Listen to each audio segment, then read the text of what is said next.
Hi friends, ఈరోజు గోంగూర పచ్చడి ఎలా చేయాలో నేర్చుకుందాం. ముందుగా పచ్చిమిరపకాయలు, ఎండుమిరపకాయలు, అల్లం, తెల్లుల్లిపాయలు కట్ చేసి పెట్టుకోవాలి.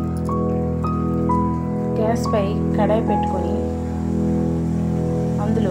అందులో కొద్దిగా ఆయిల్ వేసుకోవాలి.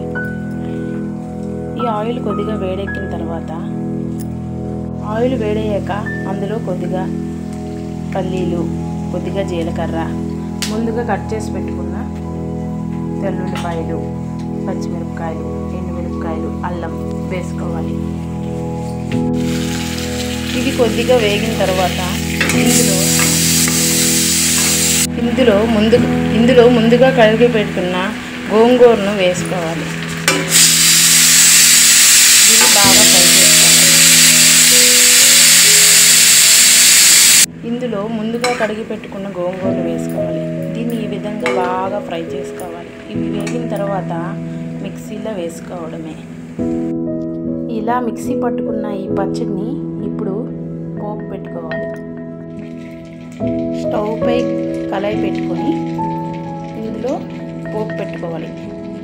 పోపు కోసం కొద్దిగా ఆవాలు,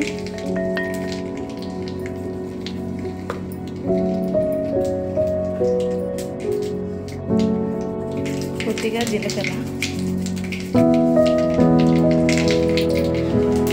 కొద్దిగా శనగపప్పు.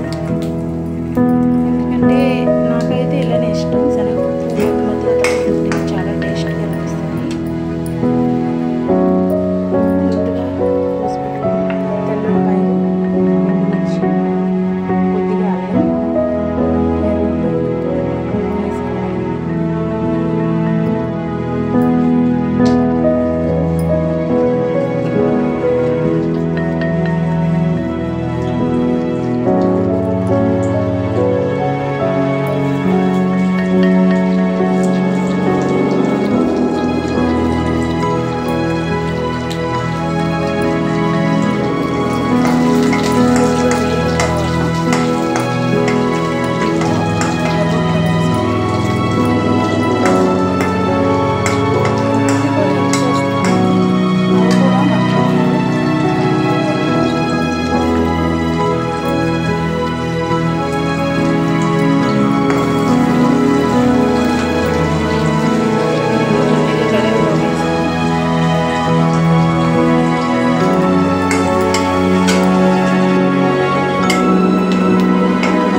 తాలింపు బాగా వేగాక మనం ముందుగా మిక్సీ కొట్టుకున్న పచ్చడిని ఇందులో వేసి కొద్దిగా ఉడకనిస్తే గోంగూర పచ్చడి రెడీ అయిపోతుంది.